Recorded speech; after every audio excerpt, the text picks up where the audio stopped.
You're not in love. You may think you are, you dumb fuck, but you're not. In the last episode of Bronze Bombers Ball C, you all trained. Or by you all, I mean Willow and Sneak, you trained with the Knights of Solamnia. Sneak, you managed to land one really good hit on a pretty well-trained knight named Levna, but she did ultimately defeat you in the training, but still, people were impressed that you even got one hit in. And Willow, you kind of went against a sad and disheveled Darrett and mostly kicked his ass, although he did get one hit on you. But yeah, he kind of freaked out. He's having a moment right now, and our good new friends, Vitas and Nestor, are kind of trying to help him calm down and maybe help him just take some time for himself. And yeah, and you all were given a mission, your first mission, to head down to Tatina Rukul Dust, somewhere out in the near the Ester Brook, south of Calaman, southeast of Calaman. Yeah, and then from there you guys went to our good new friend Wyhan, bought a ton of crap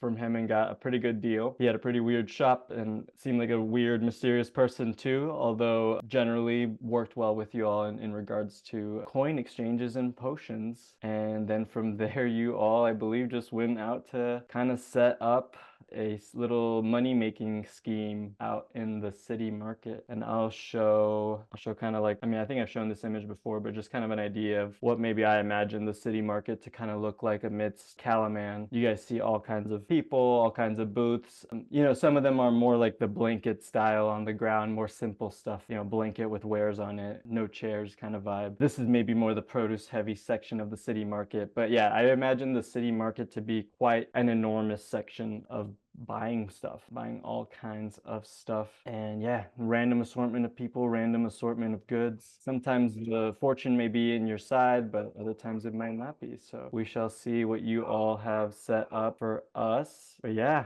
outside of that, is there anything I may have missed from the recap?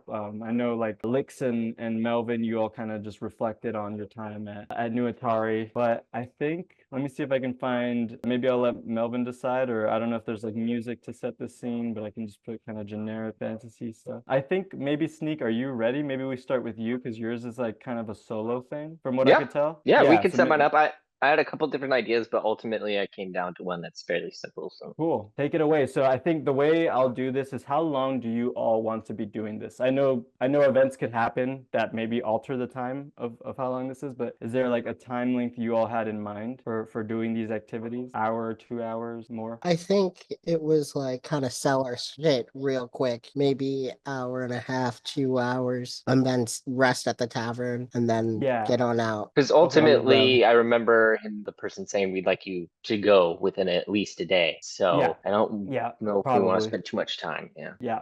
Okay. Sounds good. Yeah. And just to be clear, it is still the morning time pretty much. So it's not afternoon yet. It's still pretty early in the day. So there are times for shenanigans if you all wish. Okay. So Sneak, take it away. What am I doing? I guess the other thing I'll ask you is, is there a type of person you're looking for, if that makes sense? Are you just going for whoever? Cool. So this is my plan. Yeah, this is my plan. I plan to set up shop as kind of maybe Melvin, close to kind of where Melvin's busking. And I'm going to set up a little shop. And I had two ideas. I was going to play Liar's Dice, but ultimately I think I've decided with six pick a card. So basically I imagine I have 6 cards. They're kind of bent, and I'm going to just shuffle around in whichever one, like, you know, I'm like, hey, this is the card, like shuffle it around. So how I'll play it is basically as I have a 6 die and I'll roll it, and that's the number. If you get the number, you obviously win, but if you are one number off, you lose. However, I will give you another chance to make your money back, but you still have to bet. So like if I have a 4 and somebody rolls a 3,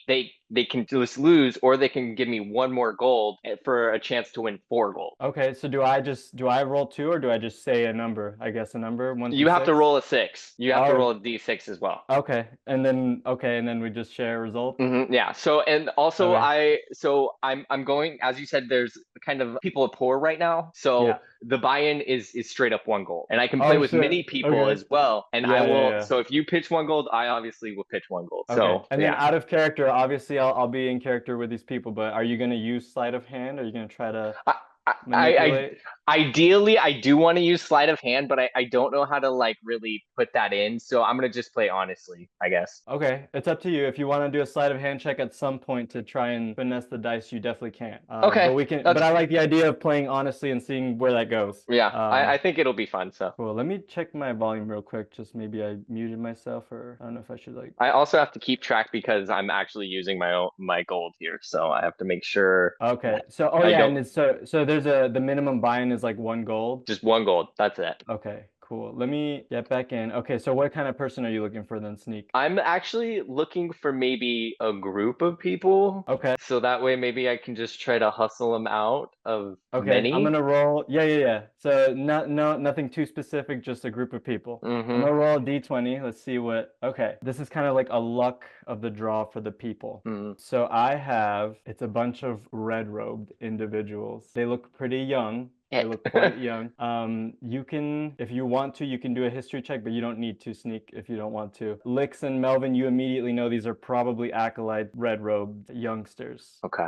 So I'm gonna say I should set up shop. I'm gonna get my things all ready. I'm gonna start shuffling the cards, and Sneak's gonna go, come get it, pick the card, win a gold. I'll bet you if you bet me, come and get it. Okay. And then they'll approach. Oh, yeah, and then the red robes kind of look at each other, these kind of youngsters, teenagers. You can imagine maybe Harry Potter-esque vibes, but all in red robes. Except maybe more like Slytherin, right? Malfoy, snobby vibes. They kind of look at each other smiling. They're like, look at this jokester. I think we can make a quick buck here. Keep your eyes open in case he tries anything funny. And then they kind of surround you. You draw this immediate group of red robe youngsters. It's about like 6 of them. And they say, all right, what's the game? What are we going to do? Oh, well, the game is quite simple, my boys. If you would like, you could put in 1 gold, and I will also bet 1 gold. And you will just have to pick, let's see here, what card? Okay, this card. Now go ahead and I'll spin it around. How many people are playing here? How many people we got? 3? So I'll do 4, I think. 4? Okay. So we got do I do 4 d6s? Roll 4 d6s. Okay, and then I just tell you my numbers? Yep. All right. Oh, shit. I got 2 6s and 2 5s. Ooh, sorry, boys. What? Maybe you'll get them next time. Okay, and they look at each other like, what the hell? And they're like, you didn't cheat. I was looking. There was like a 5th one that was like, I swear to God, I was looking. And then one of them cast Dispel Magic on you, and nothing happens. They're like, oh shit, no, let's go again. And they're like, all right, how do we play again? All right, one more time. Here, let me get it going. Well, if you want to go again, you gotta pay me more money. Fine. I'll drop 2, and they each drop 2. So. Ooh, 4 gold plus 8. So I'll tell you 12. what, I'll match 2 as well. So 12 gold altogether, you said? Yeah. Okay. All right. And all right, that's the card. Go ahead and roll them. What the fuck? I got a 6 and 3 5s. Ooh, okay. Okay. The guy who rolled the 6, he gets how many people? So there was 12 gold total, and you added 2. So I'll give him 6 gold because he put in. Well, I'll give him 4 gold because I'll give him 4 gold. So, but the 2 people with 5s, if they want to go again, they can, but they gotta give more gold. There's actually 3 of them with 5s. One of them is definitely like, fuck this, I'm losing money here. This guy's cheating, but I don't know how. And the guy that just won is like, hell yeah. All right, I'm dropping 10 this time. Okay, 10 gold. Okay, hold on. Let me do my math here. Okay, and then the other one's like, that's your allowance, dude, for the week. Your parents are gonna shit on you, man. They're like, no, I got this. I know what he's up to. I know what he's doing. Okay, I'll add plus 10 too. And one of the other 5s actually drops out too, so only 2 of them are left. 20 gold up for grabs. Yeah, we'll see. All right, and I picked the card. Go ahead and pick it. All right, I got my rolls. All right, what is it? 1 4 and 1 5. No, but the 1 5 is close. Shit. But the 1 5 is close. Does he want to do it again? So this is what's gonna happen. Since you've had a lot of successes, Colton, how much have you made? Right now I'm at 32. Okay, 32 gold. So this is what's gonna happen. Oh shit. Okay. Oh, okay. Excellent. So for the time span, you keep doing this, and you're gonna have different people come up, different people showing up. You got another pretty good group, and they were pretty gullible that fell for it. We can imagine who they were and how they fell. I'll give you another 30 gold for them, so 62. Okay. But the last person is not great, and we're gonna wait for that. Okay. Or I don't want to say it's not great, but maybe not ideal. But this will be toward the end of, we'll say whenever the selling crew's done, this is probably the time that this person shows up. Okay. So help me remember that. I'll keep the dice next to me too to kind of remember that. Does that seem fair? So you kind of keep playing like this, you keep finagling people for this time span, and you actually managed to grab another 30 gold. It was quite a good little haul for you during doing all these little tricks. And the red robed students are like really upset, grabbing their hair, and they're like, my mom's gonna kill me, and not looking too happy and looking pretty pissed at you. And how do you look right now, actually, Sneak? What'd you say? How do you look right now? How do I look? I look just OG with my mask, but I think maybe just a little bit, you know how normally I'm a little bit like a little slunk in or a little bit smaller. I definitely like made myself look really big, like almost like a circus performer, or like, you know, like I'm really trying to grab attention, you know? Yeah, with your two big wins, you know, eventually like a small crowd starts to form, you know, of all kinds of people, and they're being pretty entertained by the shenanigans here. So I'll actually give you an inspiration, Sneak. I'll give you one inspiration. You feel inspired from the crowd forming and kind of cheering you on, and it seems like you really didn't have to cheat either. You mostly played fair and just finagled people. Yeah, you played so well that some of the magic users here thought you were using magic. Okay, so yeah, the salespeople, you guys can set the scene whenever you're ready. And I'm gonna do the same thing I did with Sneak, where I like kind of roll for the types of people you're looking for. Well, I guess I can do it, Willow. You're right. Maybe I can help us sell some stuff real quick. So Melvin sort of waves over Willow and Lyx, and we're gonna go over to a sort of corner. Hopefully there's like sort of point, like a wall where like we can all have our backs to the wall. Melvin's specifically looking for that. Okay, you got it. I know Willow's keeping an eye on things from the background, I guess, and I'm sure Sneak is somewhere nearby, but it's looking pretty separate from you all still, but still within viewing distance. Sorry, go ahead. So we're gonna put out a bedroll, and we'll assume that Sneak gave items. If he wants to sell any, well, I guess we can assume that Sneak would have given those to us ahead of time. Yeah, like I think like the wigs in there, or like if it's in the bag of holding, more than likely I'm down to sell it. Your silverware set, your coveted silverware set. All right. So Melvin's gonna put out a bedroll, and then I'm also going to put out the black obsidian and shiny black opal, the beer sponge that I got from Zoblob, and that's it for Melvin. Anybody else want to offload anything? Lyx, do you have anything? Sorry, what were the gems again? Can you say those again? 10 black obsidian, one shiny black opal. Okay, yep, okay, right, yep. I have a set of old fishing gear, but honestly, I think I'm not gonna sell anything because I want our booth to look nice. Okay. And then I was just gonna say that I was able to borrow a wagon from the serving wagon from the root meal. So do you want to put your bedroll on that to kind of make it look more like a stand? Okay. So I think Melvin is going to look to Lyx, or to Willow rather. Willow, will you watch our back? Yeah, of course. And I think I'll probably go like in the center of them. I kind of imagine like we're all backs against the wall, but like I can be like at the point so I can try to view both and make sure none of our people get harassed. So Melvin's going to kind of step out front. I'm going to use the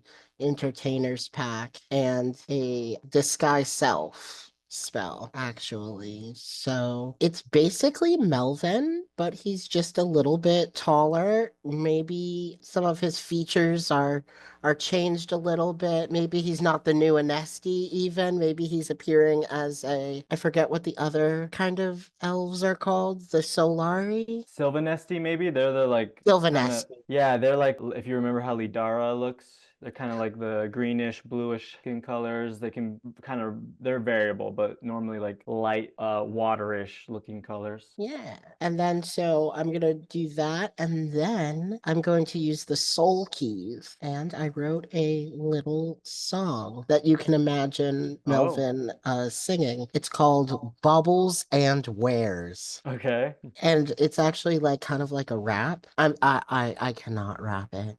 Please don't make me, y'all. I can't do it today, but it's bubbles and wares, step right up and see a sight. For our baubles and wares are true to send you into a delight. We've got obsidian as black as night. Hey, yo, and pearls that reflect the light. Mm-hmm. You'll Oh, never need to heed the phrase buyers beware when you buy our baubles and wares.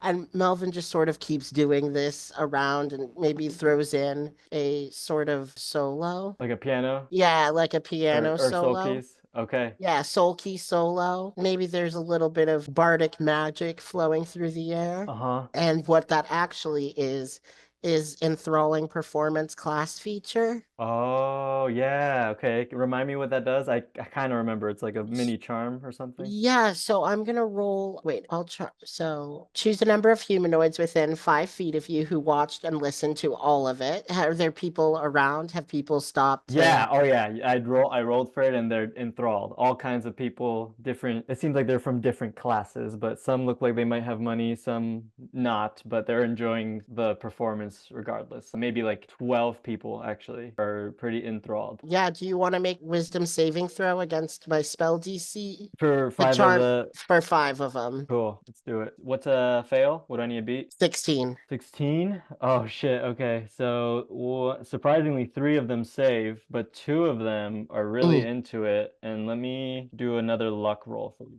Ooh. Uh-oh. Okay. So they're into it, but they look like middle class people, and they're like, yeah, I love this person. Woo! They're like, I'm like so crazy about you right now. I like need your autograph. I need your address. I need to know where you perform all the time. And I'll probably do whatever you ask me to do right now. For Oh my some reason. gosh. No, no, step right up. Step right up. Let my associate Lyra, meaning Lyx. We're not going to give out our real names. The The other guy you've wooed is middle class looking Lil Jon, and he's just like, yeah, he's just like kind of shouting at the people, hyping you up even more. And sorry, Lyx, how are you looking right now? Are Willow and Lyx also in disguises? I am wearing the black robe. Okay. Are we wearing our masks? If you can't change your face. Do it then. Nice. We got Zorro. Yeah, exactly. So who's coming up right now? Oh yeah, sorry. So, well, those 2 people are enthralled. There's a mix of people. There's a mix of people kind of looking at the wares. One person kind of is like, oh, how much is the obsidian again? You guys don't know? Okay, I can give you a number. You guys would know that it's at least 10 gold per piece of obsidian. So there's 10 of them. Yeah, there's kind of this like couple that's like, oh, it's so beautiful. I really could do with that, dear. They're like 10 gold a piece, though. That's a lot. And then suddenly kind of this aristocrat looking guy with a big black beard, he's like, oh, step aside. I'll take all the obsidian right now. 100 gold for all of it. And kind of pushes this couple aside. Oh, good sir. Thank you for coming to our booth. You say the sound of 120 gold. You know, this obsidian actually comes recently rediscovered temple, one that I am well associated with. What temple? Why the temple at the lake? Temple at the lake. Hogwash. There's no temple at the lake. Is this a scam? And then he kind of like snaps his fingers. He's like, Elvis, check this out for me. And then this little like kind of servant guy with like glasses is like, can I look at your wares to see if they're real? You may look. Okay. And then he kind of like crawls up to the table, pulls out a little thing. He's like, it's real obsidian. Yep. He's like 120. That's steep. But knowing the person is what creates the value, no? Sorry, is your mic, your computer, you're kind of cutting out a little bit. I don't know. I missed you. Can you speak? How's that? Is that better? Oh, way better. There we go. Cool. Yeah, way better. Yeah, you were cutting out. I said knowing the provenance is what creates the value, no? And then the little guy's like, his little servant's like, it's real. He's like, 120. Well, fine, but I'm not tipping your singer. And he gives you 120 gold for all the obsidian. I will tip him. And that other couple is like, oh, better luck next time, dear. And they kind of like walk away sadly as you sell your obsidian to some random noble. So all your obsidian's gone and you get 120 gold. Can I try to roll persuasion on him who? and the noble and like throw out my arm and be like, no tip from our most generous patron? Sure. Roll. Oh, he goes, fine. And he tosses you 1 gold and keeps walking. Okay, I'll take And that. then he's kind of like looking at the obsidian, like kind of like evil rich guy, just like, oh, ha, ha, ha. So you guys have other shit, random trinkets. Okay, and the opal. Okay, I'm gonna roll again for people, just like I did with Sneak. Okay. Bubbles and wares, bubbles and wares. Yeah. This time I'm gonna throw like a gay spray. Yeah, so this This is a good one. You know, you guys kind of get more people walking by. They seem less interested in the opal just because of the price of it. Just so you all know, it is quite pricey. It's typically 1,000 gold for one piece of that special opal that you all have. So everyone is quickly turning that cost or that price down. But you all suddenly see our good friend Onyx. Sorry, can you guys hear that? And our good friend Ilastrius Vute walking down the city market, seemingly just enjoying a walk down into the city. Onyx, I imagine, has some friends around them, Lyx, right? A few friends with them. Ilastrius has no servants, no guards, no nothing, just with Onyx and Onyx's friends. And Ilastrius kind of looks at you all funny. Definitely, you could tell that he knows it's all of you. I'll roll for him. How? Oh yeah. He rolled high. He rolled a 24. So he can tell just from the characteristics, the basics. I mean, Lyx is wearing a mask and black robes, but he's like, Onyx, these look like interesting folk over here. What do they have to sell? That looks like something you might like there on their blanket. And yeah, so what do I do? Yeah, so Abbey, sorry, you're Onyx as well now. I don't believe I would find something of interest in this market. And then he says, oh, are you sure? That looks like real opal right there, Onyx. Does it not? Take a gander. Come, peruse our wares. And the music is so great, and Ilastrius immediately drops 5 gold for you, Melvin. The singing is beautiful. And yeah, if you want, just do a charisma check for Onyx. And what would you say her charisma modifier is, Lyx? I'm gonna be very harsh judge of this. Maybe like +0 or +1. I'll do +1. I think that's okay. So go ahead and roll. 9. You think this is real, actually. You think this is an amazing piece of opal, and she's totally swayed now by Ilastrius saying like this is a nice little piece of a gem here. Indeed, this is quite fascinating, and the And then- music too. And Ilastrius is like, Onyx, dear friend, for helping see through my new project out in the lower slums of Calaman, and also for agreeing to accept my proposal of opening up my museum to the refugees as well. I'll buy this for you, dear friend. It's on me. Really? Just a little thank you gift. Well, thank you. And then he pulls out 1,000 gold. He's like, I believe this should suffice for such a precious gem. Wide-eyed. I'm assuming I'm holding a lot of coins. And then he looks at you, Lyx, and he's like, by the way, what's the name of this fine little establishment? And what's your name? Oh, this is Baubles and Wares, and I am Lyra. Ah, Lyra. And then he kind of like winks at you and says, oh, interesting. And I see, I've noticed your strong friend in the background. And I've also noticed the little Kender over there. I'm guessing you all aren't associated with such a fellow over there playing games. But Lyra, no. what a nice establishment. How did you all come to find these fine jewels? As I've told others, we got it from a newly reinvigorated temple. Oh, apologies. I haven't introduced myself. And then he gives his whole spiel on who he is and what he does. He's like, please do tell me of this temple.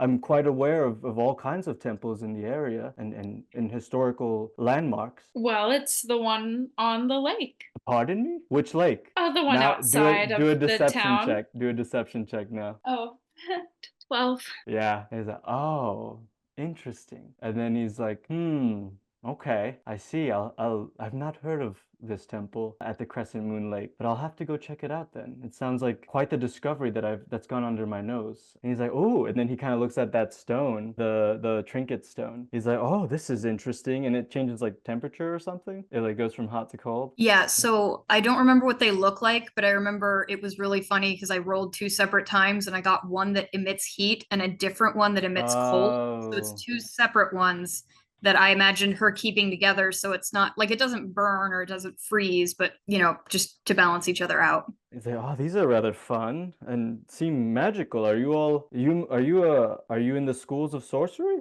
of lunar sorcery? Any of you? These are interesting. And then he actually gives them to Onyx. These seem like they'd be good for massages. Okay, cold hot therapy. Lyx was gonna respond and say, Oh, yeah, can you not tell by my attire? A black robe. Where do you come from? Wow, you're full of surprises today, Lyra. And then he winks again at you. Yes, as I mentioned, the temple that I hail from is where I brought the precious stones. Very interesting. I'm I've not learned so much in the city market for quite some time. See, Onyx, this is why I love gallivanting around the city market. You never know what you're gonna find here with the fine folks and people of Calaman. He's like, how about 5 gold for both of them? You get 5 gold and your Wilma? 5 gold and your stones are gone. And I think Onyx would want them. Maybe the cold hot therapy sounds good for her muscly body, or sort of muscly aching body. Sure. Onyx Okay, grabs the warm one and puts it to their shoulder. Cool. That's nice. Cool. And yeah, Onyx. Yeah, what do Onyx's friends look like? Do you have an idea, Abby? One of them looks like Brienne of Tar or whatever, like just Oh, super okay, giant. big, muscly human woman, maybe like almost comparable to Willow size. Okay. And then there's probably like 2 very fit younger dwarves, and I would say that that's probably it. It's a trio accompanying Onyx. Cool. Alrighty. Well, is there anything else I missed that you guys didn't sell? I'll say that Illustrious is kind of like, well, it was a pleasure doing business with you all, and truly incredible piece of opal that you found there. I can tell this is a true gem, and I feel like Onyx is probably like pretty obsessed with it and like loving it. Guess maybe the Sylvanesti performer looks at them.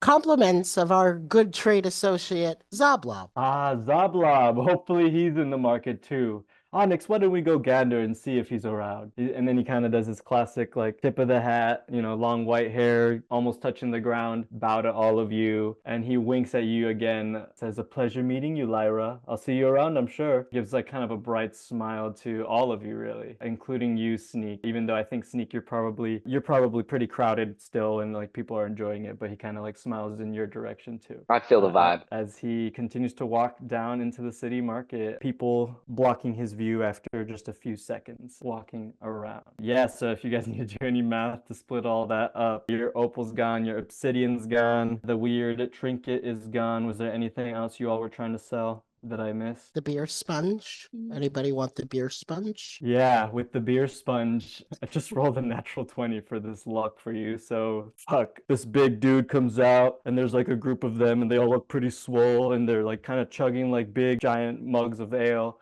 And they're like, oh shit, beer. Do you guys have like a note or something that says beer sponge? Like, how are you selling this thing? I guess there's a second verse of Baubles and Wares that talks about how great beer sponges are. And oh yeah, okay. So they love your song. They're like going, whoa, whoa, whoa. And I'll say that you like, and you can enthrall like 2 of them as well. And they're like, oh shit, they really love it. Just these giant men that are drunk. Dude, if you don't have a beer sponge, do you even have anything at all? Oh shit, I think I heard about this at one of the plays. Yeah, Millie Bays talked about this shit. This is some white robe shit. You gotta get that, bro. You gotta get that. Millie Bays knows his shit and they'll buy it. What's the price, brother? 75 gold. Oh shit, bro. That's a lot of money. No, actually, no, that's a fuck ton of money. Yeah, he's ripping us off, dude. I'm pretty sure Millie Bays was selling this for 5 gold, dude. Let's get the fuck out of here. Can I roll persuasion? You can do something to try to get them back. You can do something to get them back. Anyone can do anything to try and get them back. You had them and you lost them. Remember that 5 gold is like a week's worth of festivities and beer and food. So 75 gold for a sponge is pretty steep. Even a magic sponge. How about 8 gold? They stop and they're like, 8 gold. And then they dump beer on the ground. They say, show me that it worked. And a couple of them start dumping beer on the ground. I guess Melvin's is going to, or the Sylvanesti is gonna be like, oh bro, you don't think it works? Okay. Come on, Raven. So I guess we go and we pick up the sponge and now we're sponging up beer on the cobblestone streets. So what is this trinket again? It's like it just can always absorb beer. It just can always clean it. And yeah, so and it does an amazing job, like Billy May style commercial, ShamWow style commercial, just fucking going to town on this. Yeah, like you never even spilled. Yeah, and they're like, I don't even smell it, bro. And they're like kind of like one of them has a giant beard. He's kind of like his beard's touching the ground, sniffing with a big nose. And more of them just kind of drop more ale on the ground and ask you guys to keep cleaning. And they're like, all right, fuck it, here you go, 10 gold. And they toss 10 gold over for the sponge. And then they say, now we could throw a massive rager, bro. And just like total maybe dwarf frat bro vibes. I mean, all kinds of people, but yeah, dwarf frat bros is kind of what I'm imagining with these guys. Giant beards and bald heads, and they look like they throw axes, that kind of vibe. And there you go. You got 10 gold from your sponge, but it is gone. Pleasure doing business. Well done. So, anything else that I missed? And we'll go on break soonish. I was maybe thinking of selling my 100 ball bearings, but I actually think I'm gonna hold on to them. So never mind. Okay. Is that like the trap stuff? I It's like just if you saw. step on it? Well, yeah, I just saw it was in my inventory 100 ball bearings. Mm. So I was just like, I'll get rid of it. But then that's what I thought of. I was like, you know what? Actually, I could probably use it as a trap, so I will keep it. Cool. All right, so all this is happening at the same time, right? Sneak is doing a great job, just like playing this game with people and getting quite a decent amount of money, actually, a good chunk of change over the next like hour and a half, I imagine, maybe almost 2 hours. You all with your performance, Melvin, drawing people in, and Lyx going in with the sales pitches. Everything went pretty well, albeit, Illustrious could definitely tell it was you all. But I did roll something interesting for our friend Sneak's final guest toward the end of all of this. And I think it only makes sense for it to be this. Sneak, you're having a good time. Everything's going well. You got your money. People, you still have a crowd there. You're kind of duping the last few fools that are giving you gold. When suddenly 10 guards in blue and silver walk into the market, make a turn, and there's someone with them. And that someone is none other than the governor himself, Governor Miat. Governor Miat, the leader of Calaman, the leader of the High Council, the person who was pretty serious during that meeting, if you can remember all those sessions ago. He sees the market, he sees what's going on. I rolled a natural 1 for this last person, by the way, Sneak. He sees you, Sneak, and he goes over and he looks at you all, and he kind of like points, or he looks at you, Sneak, and he points at one of his guards and kind of whispers something in their ear. And I'm actually going to roll for Governor Miat real quick. Oh yeah, Sneak. He knows it's you. He knows it's you. And a guard immediately goes up to you with a spear in hand and says, "Where's your permit? Where's your permit to be here? What game is this? Gambling is illegal on the streets of Calaman." I have no idea what you're talking about. I'm just showing a few people a few cool card tricks I've learned. I just know these guys. We're in a magic club. Not that big of a deal. All right, we'll say, I'll say this is the second group. Do a persuasion check, Sneak. Do a persuasion check and a deception check, actually. So do both, and you'll see why. Let's see what you got. Okay, persuasion's good. Oh, shit. Hell yeah. Okay, this is what's gonna happen. So, pretty good. Sorry, I'm probably still sharing and it's just going crazy. Yeah. So what happens is the crowd, for some reason that you're with, is very kind and like they're scared for you, and they seem like empathetic people, even though you've taken their money. And then they're like, "Yeah, we're just street performers with money. Look, this is a really fun game." And then like one of them's kind of like trying to juggle cards around and not working well. They're doing a terrible job performing, but they're playing along with that part. And the guard is looking and is like, and he kind of walks back and like whispers in Governor Miat's ears. And Governor Miat's like shaking his head like, and then he actually pushes the guard aside and he's like, "Move over, you idiot." And then he goes to you and says, "Well, if it isn't one of the bronze bombers doing magic tricks at the city market, are you?" Yes, sir. What's this guy's name? What guy? The guy juggling the cards. Dude, I could not even tell you half the people's names I meet. I only know the bronze bombers. That's the only people's names I know. I'm very sorry. That's genuine truth. The guy juggling the cards is like, "It's true. We just kind of have fun with this guy. I don't know his name either." And then Governor Miat's just like, "I don't like this, Kender. And if my eyes weren't already on you and your team, if they weren't already on you like a hawk, they're on you now like a beholder. I'm watching your every move, your every step. One misstep, one misrepresentation of Calaman and our military might, and I will make sure that you don't see the light of day again." And he kind of like puffs himself and like turns around, treating you like you're nothing as he goes back into his crowd of guards. The guard's confused. The one guard like confused that he was like had no clue what the hell was going on with you, and they march on into the city. I'll do one more check for the governor real quick. Okay, he does not notice the other bronze bombers selling shit as he goes into the market as well, perusing, seeing the city streets as well. But yeah, you had a close call there with Governor Mia and rolled really. I am so glad that I have like +5 on both persuasion and deception. There you go. That was I'm great. so glad. Yeah, so the guys that were playing along with you were like, since we helped you, can I get some of my money back? No, but I tell you what, I love you guys. You guys are the best. You guys are the great. And honestly, my buddy Melvin over here, or I mean my buddy that's singing over here, I don't say his name. My buddy that's singing over here, if you go over there, watch him perform, that'll be my treat to you. You'll love it. I swear to God, you'll love it. Best time of your life. We already hear it. Yeah, tell him you want here, I'll tell him that you want a special song, and it's just for you guys because I love you guys. Okay, so you're setting up shop. This is kind of like your finale here. Yeah. And you're heading over to your group. Okay.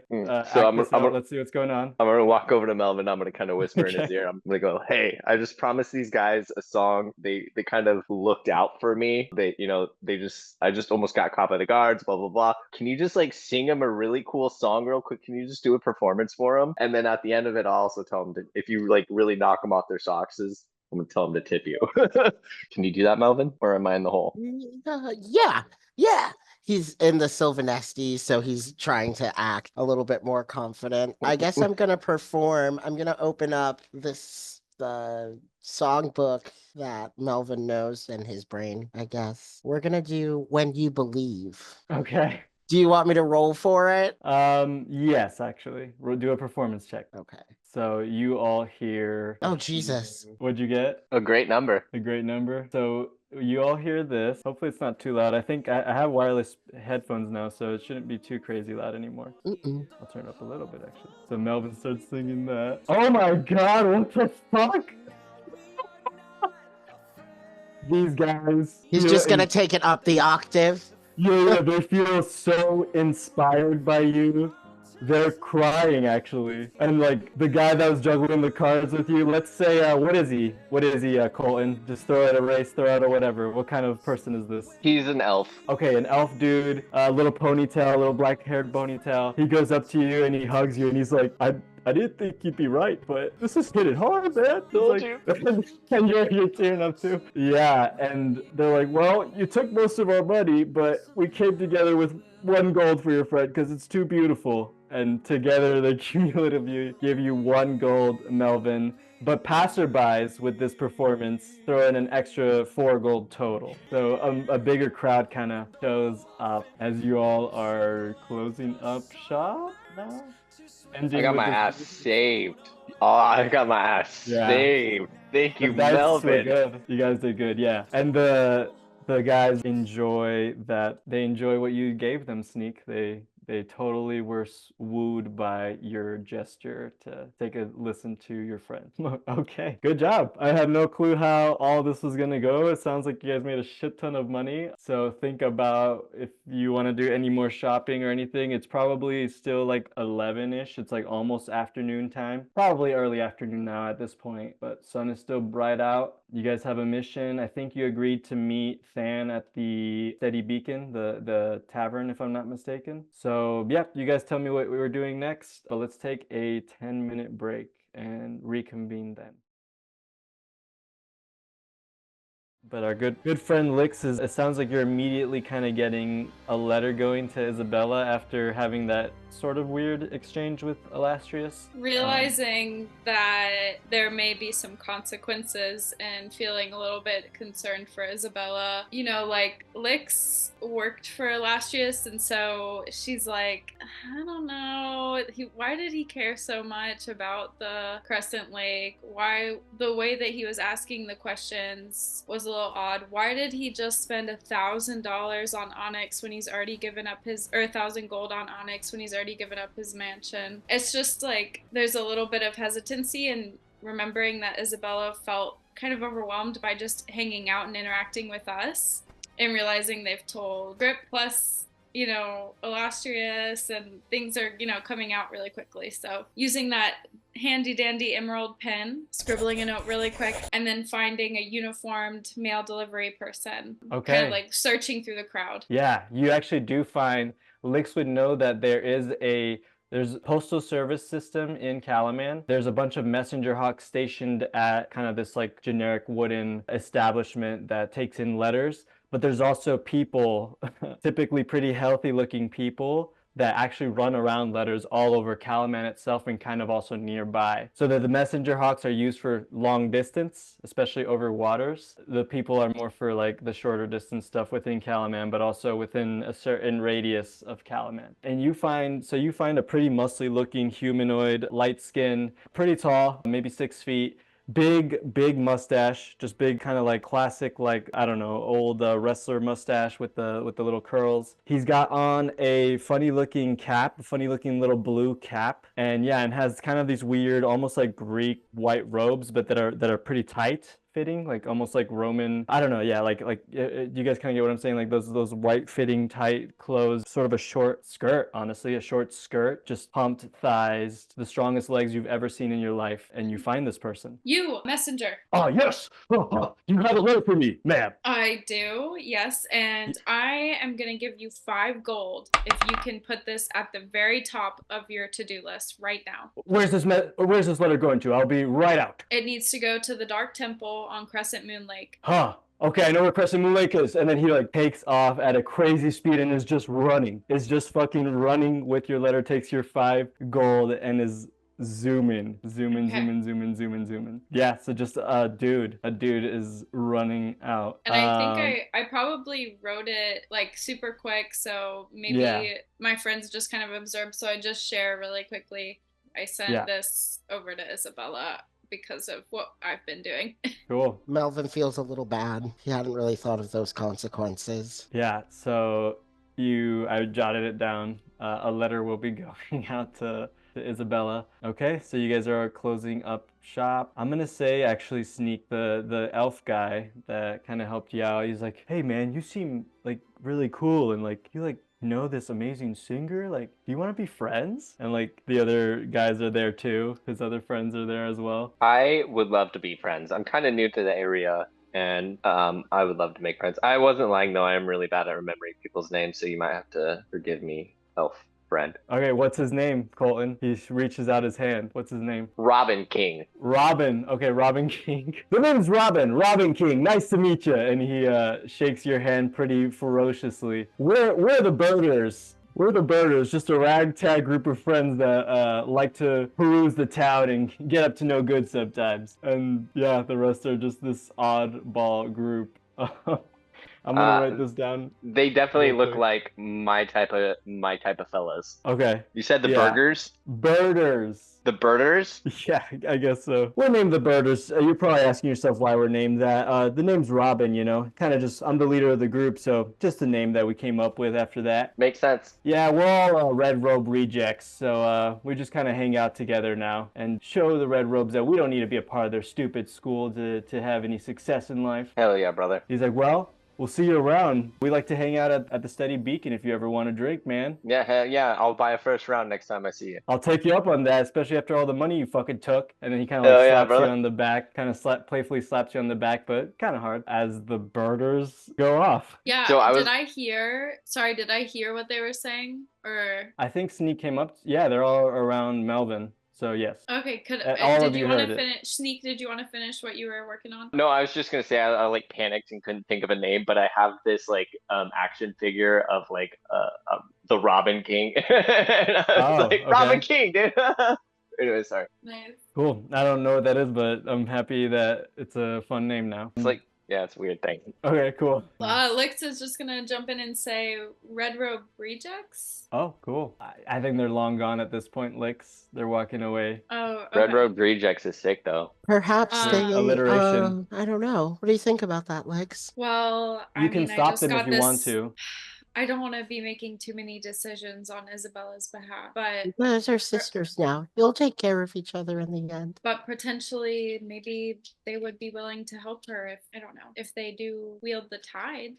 Well, we can't solve all the world's problems right now. We've got the mission. Shall we away? Yeah, I think so. So you all did say you would meet Than at the inn, or at the tavern at the Steady Beacon. Is that still the plan? So remember, Than, our inventor gnome friend, was going to come along to help. Just know that Tatina is a real inventor. I don't know, just kind of deduce just to be that mind of knowledge of her inventions and stuff like that. Yeah, we should definitely grab Than and get out of here. Cool. Okay, so yeah, you all said you'd meet him at the Steady Beacon. So you all, just a reminder, the Steady Beacon is the biggest tavern here in Calaman.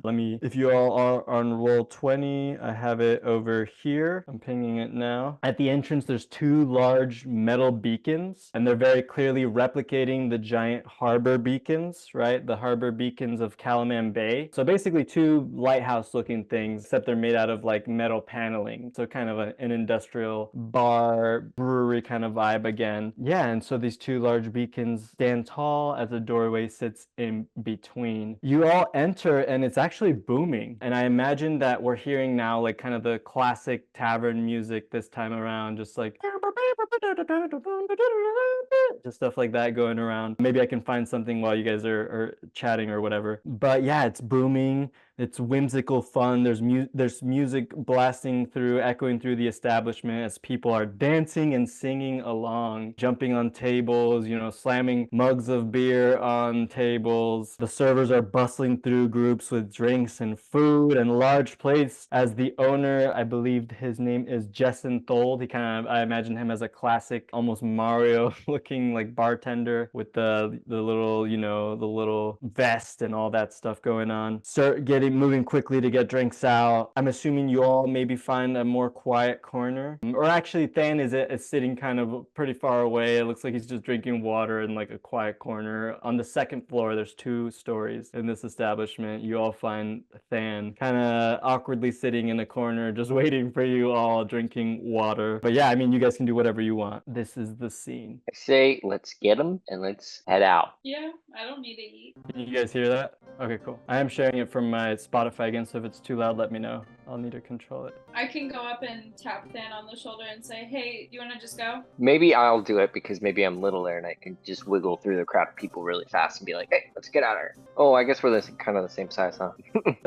We're all ready to go? And as you guys do that, servers come and say, can I get you all any drinks? A server kind of pops out of nowhere, getting in all of your ways. No, thank you. And you all hear from a corner in the shadows, feet up on the table, giant mug slamming the table, as someone says, are you all doing a little pregame before your mission?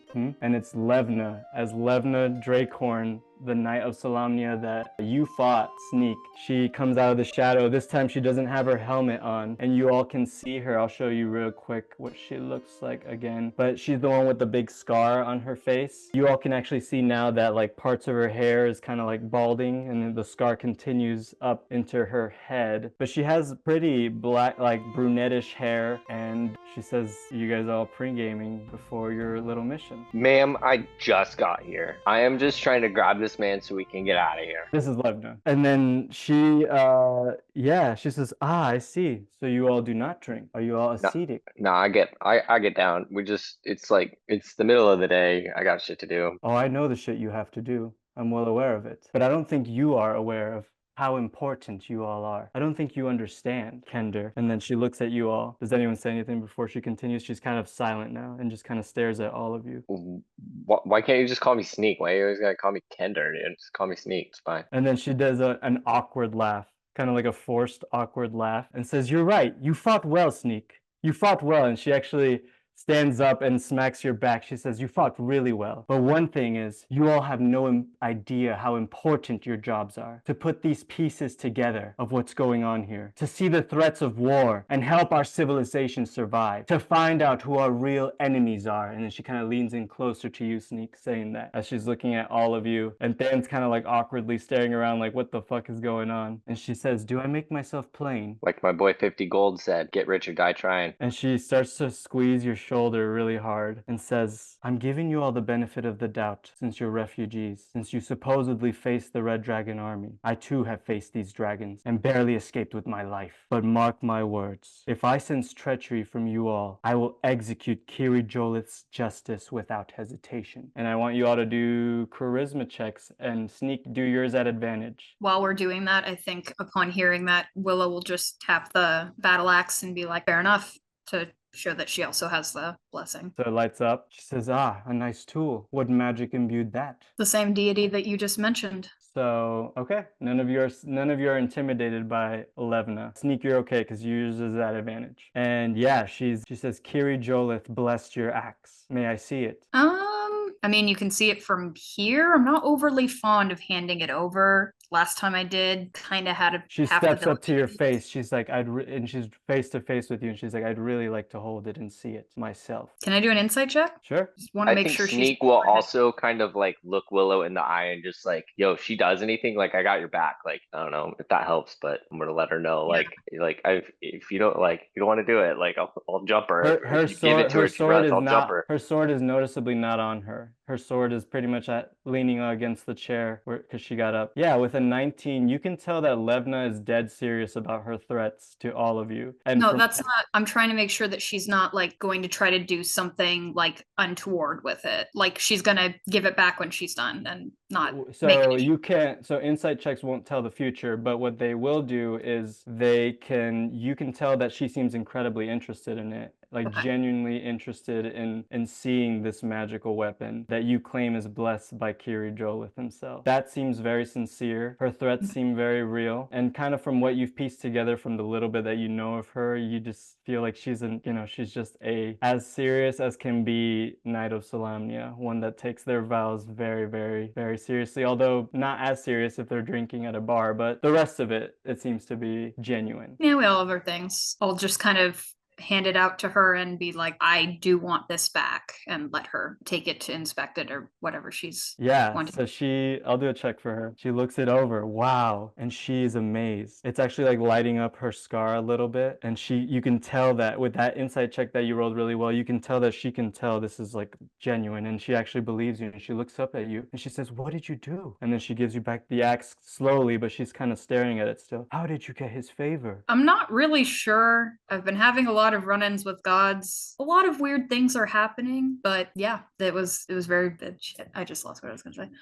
Yeah, and she hands it back to you, kind of puts it gently in your hands, and she says, my apologies to you all. I may have been misguided, and maybe I'm a little under the influence to have come off so strong on you all. Perhaps I underestimated the goodness within all of you. And then she kind of like goes back to her table and sits down and puts her head down and kind of takes another drink, and like her hair is kind of covering her face. She's like, unless you have anything else to say, I apologize for my intrusion. And kind of takes a drink of her ale. And Dan looks totally terrified. He's speechless. Yeah, I'll just tell her that, it's okay. You don't know us from anybody, but I do wield this and try to honor your god. So take with that what you will. Yes, you can, with your insight check again, Holly, you can see that she's squeezing the handle of her mug incredibly tight, and it's moving. It seems the gods pick and choose who to help. The people of Kerr against the Blue Dragon army. They're not good enough, it seems. But you all are. Curious. And she's just squeezing her mug incredibly tightly. Dan, let's go. Do you walk out with Than? I kind of grab him by the neck, like, let's go, buddy. Than is down. Than is super down to leave with you. I think Melvin's gonna hang back, and he's gonna, as everyone turns to leave, just be like, tell Levna, maybe it'd be a good idea if you don't mention this and we don't mention this to the boss. Just something to think about. And then Melvin turns on his heel, although it sounds like Melvin, but it's some tall silver nesty guy, all the same, but turns on his heel and follows the rest of the Bronze Bears and Than's out. So who left early? Sneak and Than and Lyx. Okay, Willow and Melvin. So Levna kind of just nods her head at you. Melvin doesn't really say too much, but she seems to be kind of sulking and kind of like, I imagine Aragorn when they first see him as the ranger in Lord of the Rings, just in a dim area of the tavern, just sulking now. You, Willow especially, are approached by a large black-robed individual, kind of gray black-robed individual. It looks like a dark elf, a Nuanesti. Melvin, you immediately know it's the guy that you saw that told you about Ardo. So the scar kind of going again from eye to lip. And he looks at you, Willow, not really paying too much attention to you, Melvin, in your disguise. But he looks at you, Willow, and says, that axe looks powerful. How about you? You fancy a chance of glory and riches? What if I told you you could make money beyond your dreams in a battle for your life? And then he looks at you too, Melvin. He's like, and if you're a fighter, you as well. And meanwhile, this tavern is still going crazy. The tavern is still blowing up. And he says, don't worry. You you'll get out alive. But if you want to make good money, I think you could put that axe to good use. It's entirely possible. I would be interested in hearing more, but unless this is a time-sensitive thing, because we kind of have business to take care of. We have a tournament going on right now, and we're looking for a few more fighters. So it is quite time-sensitive. I guess I'll turn. Let's get the fuck out of here. Yeah, I'm gonna kind of sneak. You're not there unless you walk back. Oh, I thought we all walked out together. You guys lagged behind to talk to. Okay, maybe I'll sneak around. I'll sneak back and be like, "Yo, what are we doing? Can we go? Are we going?" And then he looks at you and he says, you're well equipped. You want to make some money? What do you, that's what your mom said, dude. Can we just get out of here? Oh, you're feisty too. You're perfect. You could be a star. You could be a star in our stadium. Again, what your mom said. He takes out a sword. He says, say that again, Kender. He takes out a sword. And then more people kind of like stop and look around. Say that again, Kender. You're messing with the eye. Can we just go, You're dude? messing with the eye. I'm gonna like kind of push him back and be like, we're gonna go. Thank you for the offer. Maybe another time. We're just gonna go. He says the eye does not forget. You remember that, little Kender. That's what your mom said. He lunges. Roll for initiative. Roll for initiative. No, I ran out. Roll for initiative. Okay. Do a Constitution check. You want me to do a Constitution or? Yeah. Okay, it's not very good. It's a saving or regular Constitution? Just a Constitution check. Okay, you cannot push through the crowd that's there. Roll for initiative. As this dark elf guy with a sword takes it out on you in the middle of this tavern, the same guy who helped out Melvin to find Ardo. And let me get some music going. Can't find my D20, so I'm gonna roll it. As the crowd is 12. kind of forming. Okay, try this out. Okay, you're first. Go ahead. What do you do? So you're fighting in public right now in a tavern. Okay. Your friends are here too. I don't know what you guys are doing. You guys can do stuff too. Wait, Colton, what did you roll for initiative? 12. 12? Yeah. I rolled a 20 and Willow rolled 6. So you're gonna try to fight him too. Nah.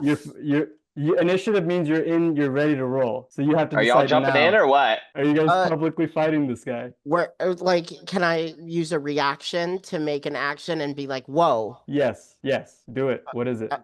Basically he's gonna rattle off in new Anesti, like, hold, stop. Okay, he actually does stop by that. And he's like, what? And he speaks in your tongue. He's like, how do you speak our tongue, Sylvanesti?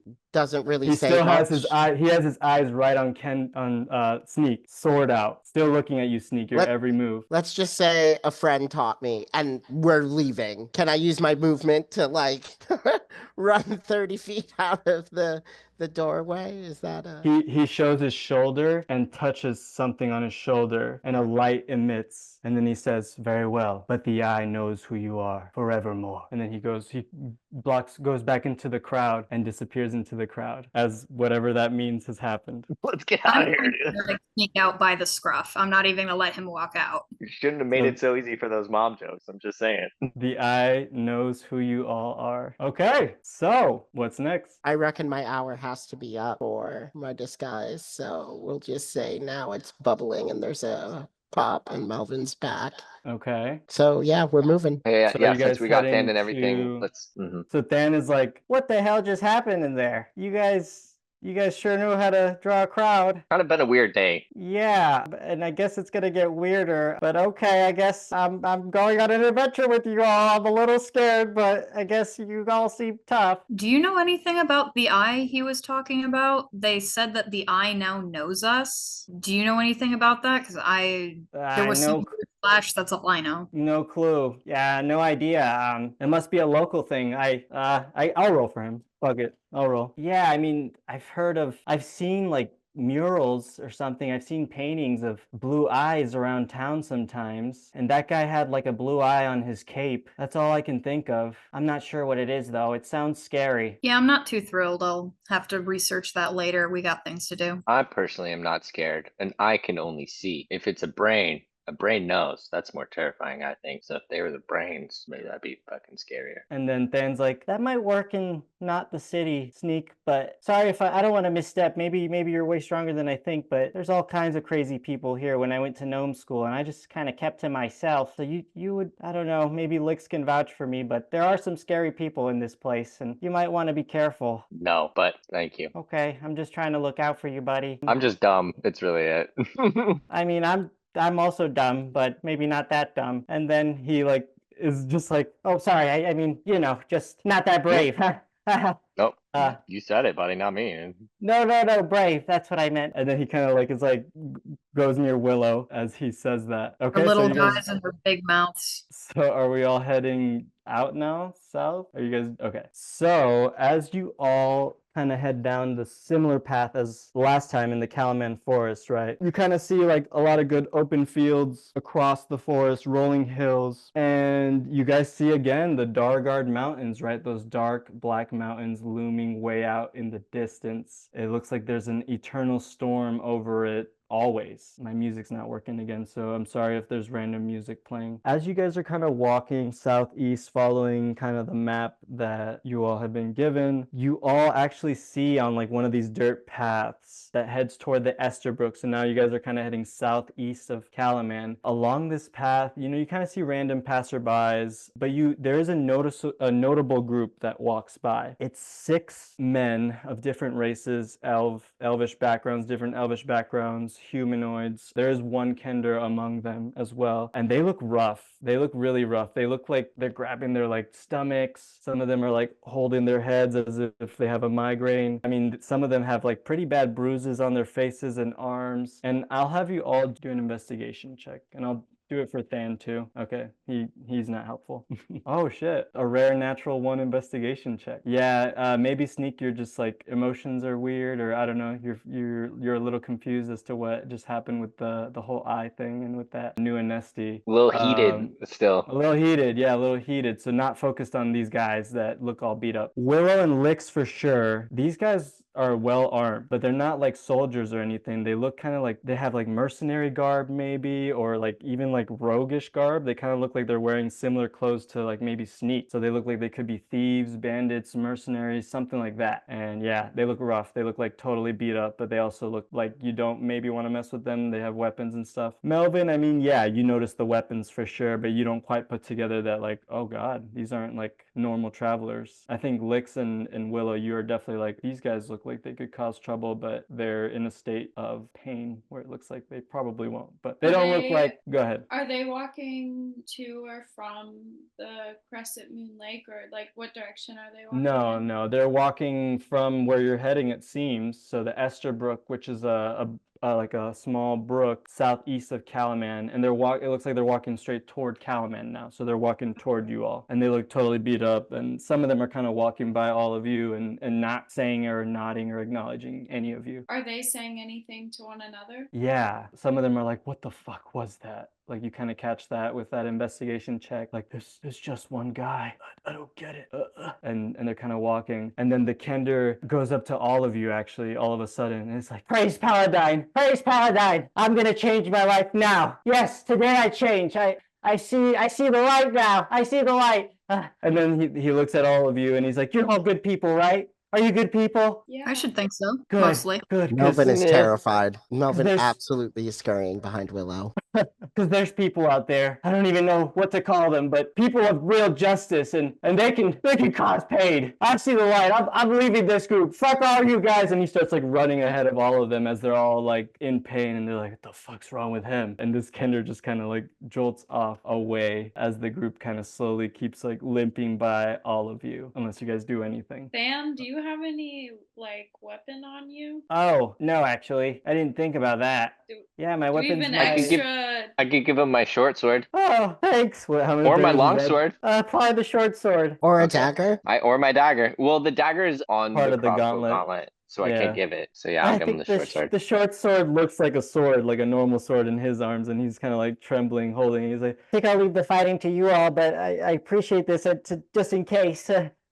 Good little defense for you, buddy. Thanks. Yeah, I'm a little scared now. I don't know, I have bad feeling about this now, but you all seem strong. And you all are walking. It's a 12-mile hike. So yeah, probably like 5 miles in, that's when you guys all saw those weird group of people and had that strange encounter. But otherwise, it's actually very beautiful. It's starting to become more like almost prairie vibes, just green rolling hills. You guys are leaving the woodland a little more. And So as we're getting out of there, I think I'm just gonna pop out my horse, make sure she's good, because Oh. We kind of haven't had any chances for that lately. What I'm hoping is that there's not really time that passes in there, but I really don't know how it works. So I'm just checking, making sure everything's fine. Yeah. So a horse skeleton comes out. No, I'm just kidding. She's totally fine. No, she's fine. It's like a Pokeball. She's like in stasis. Do you guys hear forest sounds or something now? Okay. So annoying that the volume's not working for me. I might have to switch headphones, unfortunately. Yeah, your horse is fine. What was the Spirit Fire? Yeah, it was Spitfire. Spitfire. Okay, I almost got it. So Spitfire's out. Yeah, I mean, this could help with travels for sure. It could probably hold you and maybe 2 small humanoids pretty comfortably. Is that the idea, or are you just kind of letting them walk with you all and graze a little? Yeah, if anybody wants to, or if we need it for like packing, like carrying extra things. I just kind of wanted to bring her out again. Yeah, I honestly forgot about your horse, so that's good to remember. Bring them out. They're enjoying some sunlight. Yeah, and so I think we'll take a break soon, but before we do, you all finally kind of make it around the area. You do pass the Esterbrook, so it's like a nice little river. There's like a simple little bridge that you can kind of walk over if you're gonna keep moving on. And yeah, you all see kind of a little smoke coming out of a hill. It looks like there's a couple hills in this area actually, and you get the feeling that that's probably where Tatina's house is. You can see a strange pulley device kind of hanging off of the roof from this angle that you all are at. Otherwise, you all hear kind of like weird metallic noises, contraption kind of noises, like steamy sounds. In scattered areas above this hill. Just kind of hear it. Every now and then you hear a very odd, like a echoey chicken call. It's hard to describe, but it sounds like a chicken that's like echoing through metal. Like a and then like steam sound, like some kind of bubbling or something. You also hear what sounds like a really fast, like just clicking, like almost like teeth chattering, like someone shivering, but very loud, echoing in weird parts above this hill. And you all suddenly hear a horn. Tatina, come out! The Red Dragon Army commands it! And we will stop there and take a 10-minute break as a squeaky, kind of nasally voice comes out and commands Tatina to come out. Supposedly the Red Dragon Army commanding her to come on out. So we'll come back at the 42 time for all of you.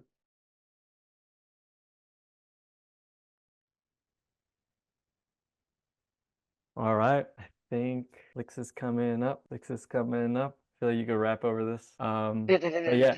I think she's actually. I'm here. Yeah. Oh, okay. I was gonna say. Cool. Oh, my bad. I see the Roll20 chat. Cool. So yeah, you all hear. Actually, everyone do a perception check. Let's keep it honest. Keep it honest with the dice. Willow, you hear what I said. You heard the Red Dragon Army commands you to come to Tatina. You as well, Melvin. Sneak, you're lost in your feels and your anger. I'm like, they didn't get the mom jokes. They were mad at me for that. That's true. Yeah, you're like, what? Life and death over that? That shit was funny. Yeah, Lyx, you also are like frazzled for some reason because Dan is also frazzled, and maybe Melvin and Willow are frazzled, but you notice your friends and you're too distracted by their reactions to know what's going on. So Willow and Melvin, how are you reacting to this? I think as soon as we hear that, we're going to, like, we're not in eye line of it yet, are we? No, you're actually like below. So it's like above in a hill. There's like 2 cliff sides and a big hill. You could see the smoke and like some of the weird things coming off of the rooftop. So some smoke billowing out kind of like from a chimney, and some weird kind of pulley system or something that's hanging off. It's like a wooden ropey pulley system hanging off the roof. Otherwise, you see maybe the peaks of some trees. But yeah, you both heard the Red Dragon Army commands you to come out. Tatina. And I know we were walking through like a prairie thing.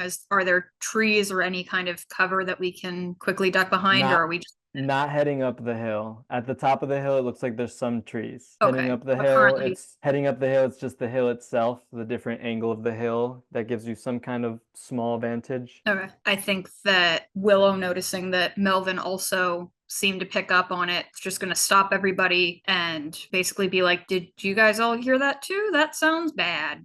And then you hear all of a sudden, you Red Dragon bastards, get the hell off my property. And then you just hear all kinds of weird, like just that weird chicken sound again, and weird chattering, and just weird mechanical noises kind of spewing out. Mechanical clinking, steam sounds, stuff like that. The chicken sounds are, the robotic, like metallic chicken sounds are especially like, what the fuck is going on? And I feel at this point, even those who rolled bad perception, you're paying attention to these weird mechanical noises up on the hill. And Dan's like, what the hell's going on? Oh God, I thought this was just a conversation. Well, it looks like we're gonna have more company. I think maybe we should start initiating some ideas here. Maybe let's try to initiate some sort of battle plan. I think maybe if I could get up in these trees and lurch forward, maybe I could get an idea of what might be happening. There's no tree tall enough in the area where you're at to see above this hill. The hills are about 50 feet tall. Are there a lot of bushes? Where you're at, yeah, but that doesn't help. You're like, it's like 100 feet hill, you know, going up. So you would just be in a bush near your friends. Well, I mean, if I like have a lot of bushes to hide near, maybe I can try to get close as possible, dodging from bush to bush. So you analyzing the area, there isn't a bush actually nearby there, but you could possibly climb some of the cliffs. There's 2 cliffs leading up to this giant hill. So it's rocky cliffs. You could try to climb. You could try to stealthily move up and then maybe climb 15 feet of it would maybe be your best bet, unless you want to climb more. And so if you climb close, if you go close and do 15 feet, it might be easier for you to be spotted. But if you start from the bottom, you're at risk of not climbing well and falling down. I think that's your best options from what you can see here, if that makes sense. Okay. So you can try to stealth up without much cover and try to climb up the hill, one of the cliffs, to get a better view, and it's a more manageable climb, or you can risk it and climb a lot more and it'll be a harder check. I definitely want to get up there and at least see if I can see anything, so I'll maybe do a halfway climb so I don't have to expose myself so much. Do a stealth check and then do an athletics check. I'd like to bardic inspiration by telling Sneak, you can do it, and there's the magical effects of bardic magic. Cool. Okay. So stealth and great. Natural 20. Oh, not as great. So you are stealthy and you're climbing up. But +4.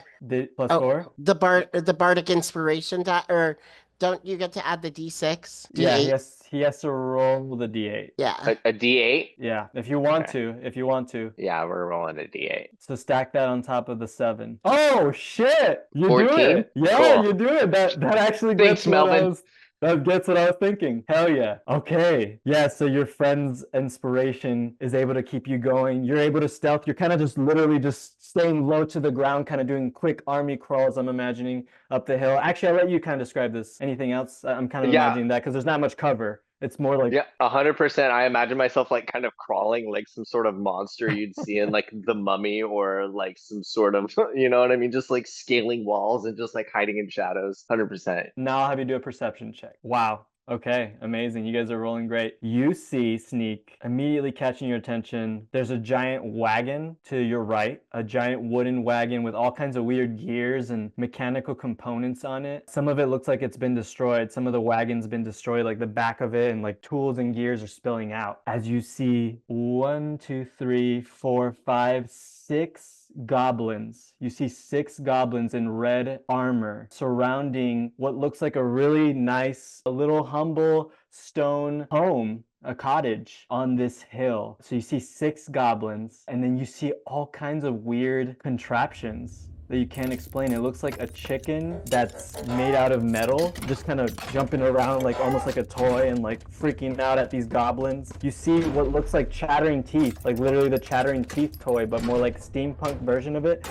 jumping around at these goblins as well. And then you see a weird kind of like metallic, viney, ropey looking snake thing that's kind of like launching itself around and like spitting different things at these goblins.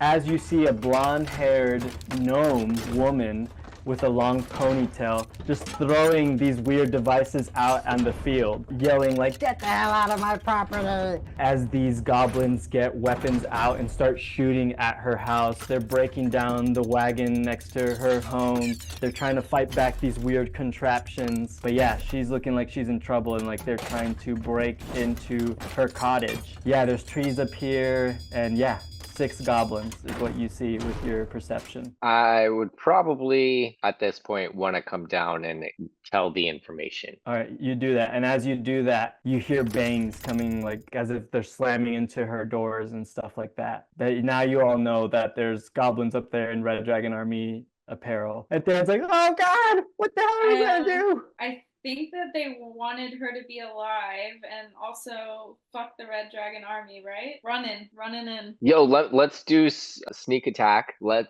me start fucking sniping them. Let's have positions near the house. Let's have near for the front door and the back door. So you'd have can to set traps? You'd have to go all the way around this hill to go to the back door at this point. Okay. So you saw the front. You saw the front of the cottage. It was kind of to your left. To your right was a broken wagon, and then kind of in the middle of this green hill was a bunch of goblins and a bunch of contraptions. Okay. So, maybe I don't. Do you think I could scream down to him while remaining on the hill? So that way I could just stay You there. would draw attention. You would draw attention for sure. So, I mean, I got that you ran down and talked to them. That's what's happening. All right.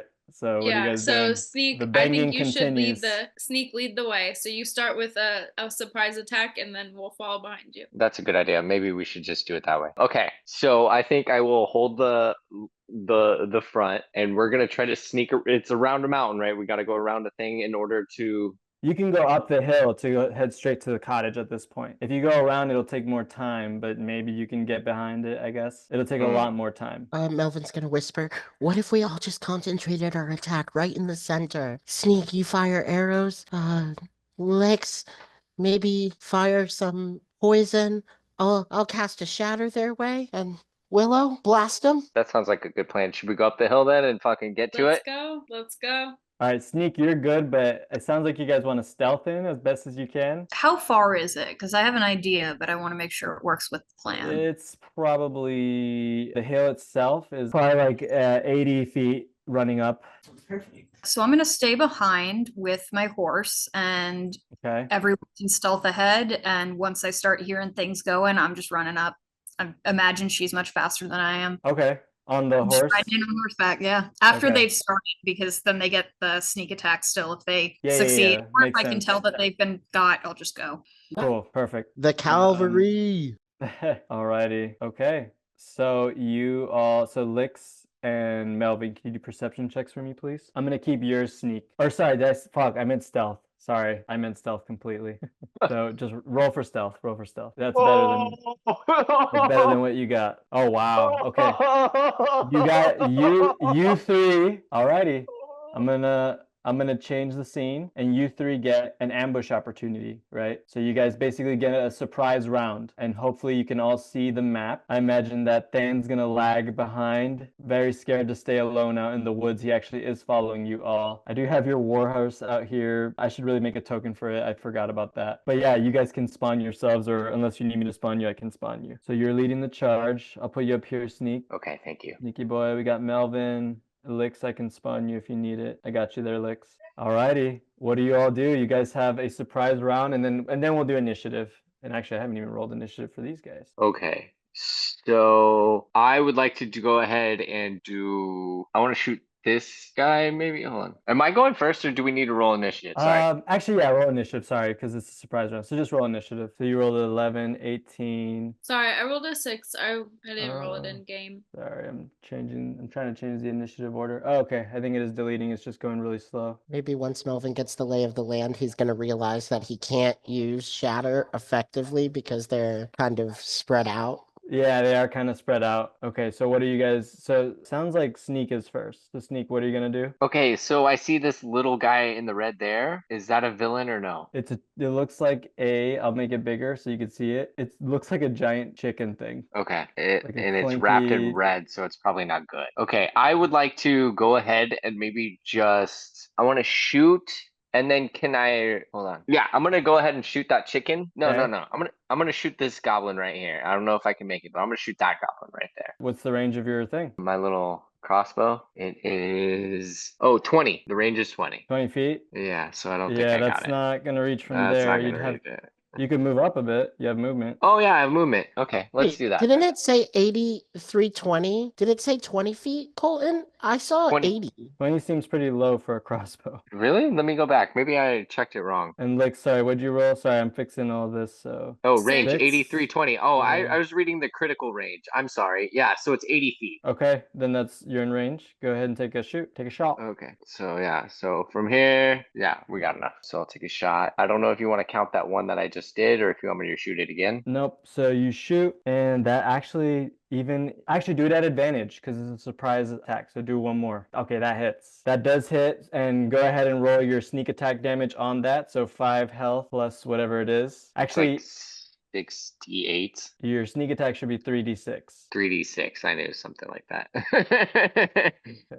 This guy's sniped. And this was actually the guy that was yelling at, that was yelling out, and all of a Nice. sudden he's dead as the other ones try to react, but Melvin and Lyx, you do stuff. Hold on. And Oh, yeah, I think I have sorry. a And bonus what else do you action, do? don't I? Yeah, Yeah. sorry, you do have a lot of stuff. Yep, go ahead. I'm gonna just try to move maybe just right over here by this shed. Sure. Yeah, just that's the to- wagon. So this is the wagon you saw, and this The is wagon, the back of it that's broken, right? With a bunch of gears and shit kind of spilling out. Just to get a little more cover. And I'm gonna start recommending my friends get some cover too. But I'm done. I'll end my turn. Cool. Do you want to use a hide action as a bonus action? Yes. Okay, go ahead and do that. Roll for stealth. You're basically hiding just by being there. And then we have Melvin, and then we have Lyx. And then it starts, and I'm guessing Willow will follow in with her horse. And just so you know, Willow, your horse's movement is 60 feet. Your horse can only dash, which doubles its movement, right? It can also disengage, which helps it like not get hurt, hopefully. And I believe it can take the dodge action, okay? So there's no trampling or anything? It's fine if not. If you use your action to do that, then Okay. yes. If you use your own action, so meaning you wouldn't be able to like use your axe, which I think is fair because if you think about it in 6 seconds, like No, if you're for sure. if you're trampling someone, it seems hard to sneak in a fucking axe hit as well. For sure. Yeah. Maybe if you get better with horses, we can talk about it. Oh yeah, you're hidden. So sneak, you're hidden now. So your next attack will be at advantage again, right? Okay, cool. So Melvin, what's up? The hell is this? Always throwing out new spells at me. Okay, concentration. So that weaves through the air inside a 30-foot cube within range. The pattern appears for a moment and vanishes. Each creature in the area who sees the pattern must make a wisdom saving throw. On a failed save, the creature becomes charmed for the duration. While charmed by the spell, the creature is incapacitated and has speed of 0. The spell ends for any damage, or someone else uses an action to shake the creature out of its stupor. Okay, so where are you going to launch this? Wisdom saving throw. Okay. Are you doing that, Square? You're going to hit Tatina there. I know, I'm trying to size it out so that I don't hit her. Wait, where can I get to? Is that through? Yep, right there. So, okay, you kind of had it here as the center. Sorry, let me ping it kind of around there. Yeah, Okay, so I get these 2 of them. 2. Yep. Ooh. Okay. Actually, if I do it this way, right here, Uh-huh. I can get 3. Sure. Oh my god. Oh lord. Okay. One of them gets a 14. I think that succeeds. No, it fails. Oh shit. Okay. They all fail. Nice. So they're all incapacitated? Yeah. And actually, when you do that, Melvin, sorry, this guy was Which behind guy? that. There's a random guy behind the tree that got hit by it over there. And I think that's it. That's all I can see from those. So these 3, I'm going to mark them. They're basically becomes charmed while the charmed by the spell of the creature. It sounds like they're asleep, basically, is what I'm reading from this spell. So for all intents and purposes, they are asleep. The speed of 0. Yep. Alrighty. Anything else? So these guys collapse right now. So basically, when someone's asleep, the next attack on them has advantage, obviously. They're basically prone. Anything else for you, Melvin? I'm gonna move behind the wagon. Okay, cool. Those goblins are asleep. The goblins, they're in a line. It seems like the weird metallic things are unaffected by all that, by that spell, as they're kind of jumping around. All right, Lyx, I think if Melvin's done, then you're up. Yep. And Willow, you can go ahead and roll for initiative as well. Are there any like uncharmed enemies? Yeah, there's this one over here. Oh, sorry, I'm not center to the map. Yeah, but it looks like Melvin got almost all of them. Okay. As this ambush is happening instantaneously. Am I able to do like no kill damage with a spell? Like, do I have that type of control? It depends on the spell, I think. I could improvise with you, but it depends on the spell. I was gonna cast Toll the Dead, Okay. this one, Which one? Wait, why Toll the Dead? because it does damage. All right, do it. Go ahead and cast it. So you have to do a wisdom saving throw. Okay, failed. All right, so is it missing any of its hit points? Nope. Okay, 8 damage. Okay, and that kills it. It dies from that as suddenly this goblin's like, what the fuck's going on? And just, I don't even know how does this look dying to this? Oh man, I almost feel bad. Like it's a cantrip. I didn't want to kill him. How does this look? I'm like kind of pushing out Tide, and I'm like trying to wield it in a way where I have control, and I just murder him. Cool. Okay. Alrighty. So now we are at the top, but before we start with sneak, or now we're out of the surprise round, right? Something happens. Oh wait, wrong dice. As these snake things right here start to move around and start shooting darts everywhere, these weird darts everywhere. This thing moves around too, this snake moves around, and unfortunately hits these goblins at advantage. They take a little bit of damage, but they wake up as these darts hit them. And let me check something real quick. So they take a little bit of damage, but they are awake again. This one kind of like moves around and shoots darts everywhere too, but it just kind of goes aimlessly at no one, as Tatina's inventions are kind of acting on their own. And she screams out like, hell yeah, you get them there, snakies! Not really aware of you all yet. It's all happening too quick. All right, so Sneak, you start us off. Okay, see, my problem is I don't know who's who. I see these little choppy teeth, I see these snakes, I see these chickens. Yeah, so goblins, do you see the goblins? I see the goblins. Yep. I don't know if the goblins are with the chickens. You gotta go now. You're in combat. You have, in fact, you're on a timer. Okay, what I'm gonna do is just strictly try to hit this. So I'm gonna move into this bush over here, right here, and then I'm gonna try to just go ahead and just lay this homie out here. I'm gonna hit him with a shot. Let me go ahead and roll. As you approach over there, out of those same bushes, two goblins are there waiting for you and freak out seeing you. How do you react? I'm gonna just punch one in the head instead. I'm gonna punch the closest one in the head. They dodge and get their weapons out as they get ready for you. I'll let you do something small. You can't attack though. But you ran into these guys that were hiding. Can I roll back maybe just a few steps right here? You'll take an opportunity attack. Okay, so but they'll swing at you. They'll both swing at you. But I have the dodge. Yeah, you do. You have disengage. That's true. Okay. So I have uncanny dodge. One of them would still. No, I'm thinking of your cunning action. I'm pretty sure. Okay, so uncanny dodge starting at 5th level, when an attacker that you can see hits you with an attack, you can use your reaction to have the attack's damage against you. Okay, sure. So that's not what I was thinking, but. So that's when you get hit. I'm thinking of your cunning action. You can disengage, but I'm pretty sure you can only disengage from one enemy. So you still get one opportunity attack. Starting with a quick thinking agility allows you to move act quickly. You can take bonus action on each of your turns in combat. This action can be used as dash, disengage. So disengage removes you from enemies, but I'm pretty sure it's just one enemy. Or could I also hide in the bush because I have maybe I don't have that anymore. I'm gonna say they surprised you. I'm being nice to you. They should probably attack you. They probably should attack me. So either you stay with them engaged or you take one opportunity attack. I'll take one opportunity attack. I'd still like to jump back. Mm-hmm. All right, he swings out at you, and it's actually a 19, which I think hits. So you take 5 damage. Okay. I'll subtract it for you. I got it. Oh shit! I already did it. My bad. 23. Yep.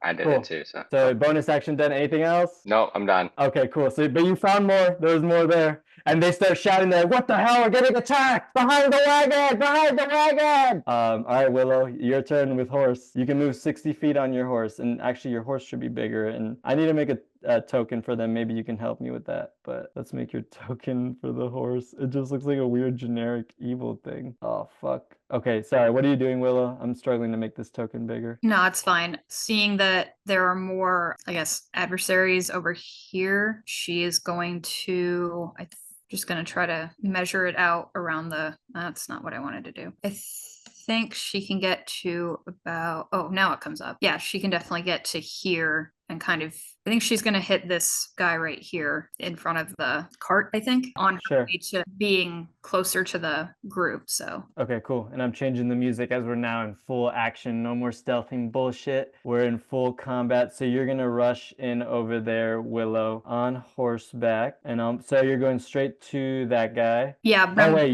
you're going through. I'm going past him. I'm gonna try to. He's gonna take an opportunity attack on you if you do that. That's fair. Never mind. I'll just run up to him and hit him. The guy right there? Yeah. Okay. Roll to hit. You're doing your axe, I'm guessing? Yeah. Cool. So finally, Willow coming out, blasting through the battlefield on Spitfire, comes out with her axe in the air. Ah! Wait, which is the hit? Is it the 9? Inspiration. I don't think so. I tried to hype that up so hard. Nope. Them's the, well, in her defense, we haven't practiced this, so I'm probably steady. That's I love this. It looks really good right up until I try. Yeah, I love it, you know? So yeah, this is like, imagine Gandalf moment looking epic, going up a hill, not down a hill, but going up a hill, coming out, I'm guessing axe lit up, you know, sun shining on Willow, swings at a goblin, and like the goblin doesn't even dodge because it's short enough. It just like goes over its head, and it's like, what the fuck? And do I get 2 attacks now that we're level 5? Do you? I don't know. Do you have that bonus attack? I believe that's what happens for barbarians. If you can confirm in the next 10 seconds, I'll let you do another one. I'm Googling. What's the answer? Twice. It is twice. You could swing again. Do I take that second roll, or would you prefer I roll again? No, you gotta roll again. Okay, fair. Please. Okay, much better. Okay, what's the damage? So roll a hit. Or sorry, fuck, roll for damage. Yeah, roll for damage. Sorry, that does hit. And you are raging? I didn't call it, so I'm gonna say no. But I do get to add well, I guess I didn't call the blessing either. Okay. Yeah, we'll just go with that. All right. So you do miss that first hit, but looks rough now, the goblin, with that second hit. As you kind of miss, you're like, oh shit. And then you kind of like bring yourself back to like kind of slam down with your axe hitting them. Anything else? No, I think she's going to stay in front of him. Cool. All right. We have the goblins now. That goblin, very unhappy with that, attacks you with their scimitar. Oh shit. And actually hits you with a 19, right? I just went ahead and did the roll 21 for this. So you take 4 damage, Willow. Not too bad, but you get hit. These goblins, seeing Sneak, they go on each side of this tree and they aim short bows at you, Sneak. Oh my god, are you fucking serious? Does a 15 hit, Sneak? Oh shit, okay, so one of them does hit you, the other one misses. You dodge one of the shots, you're still in shock at, you know, being surprised by these fucking goblins,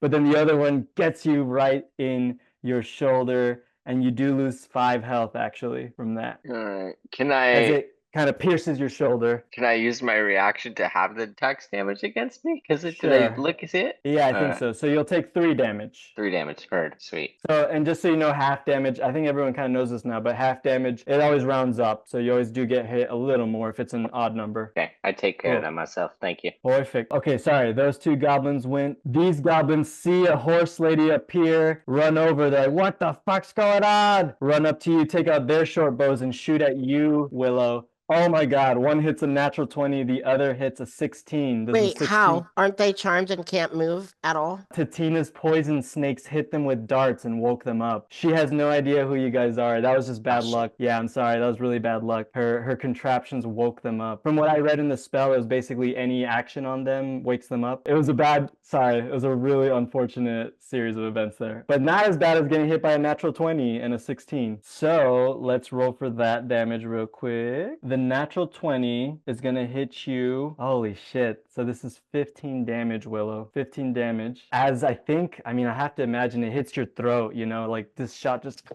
like gets you pretty fucking bad. The 16 is not as bad. It's a 5 more damage. So what was the first one? 15? So 20 damage total as these goblins come out with their short bows. It's a good thing you guys ambushed a lot of them. Okay. And then all of a sudden, one of them, I'm going to say this one, gets the horn and blows a horn as all of a sudden you all see from the back of this hill someone who looks like they're in samurai armor. It looks like a hobgoblin in samurai armor with a long sword, more goblins at his side, and he says, "What's going on? Why is she not with us?" And then seeing the events of the battlefield, seeing Willow on horseback, says, "Red Dragon Army, goblins of the south, attack!"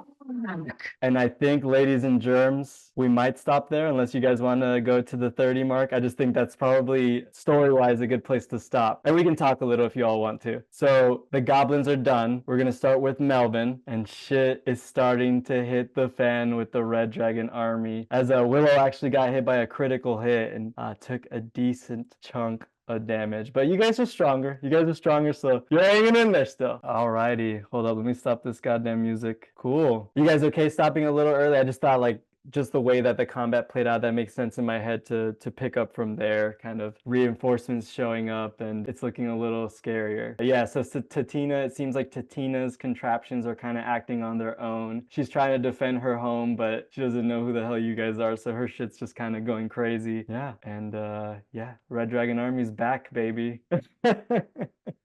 I'm so scared. Yeah, so we will pick up right off from there, right into this combat. So definitely review your combat. Make sure you get your shit down. And yeah, we'll start with Melvin, Lyx, and then back to Sneak at the top. Making motherfucking money is what we were up to.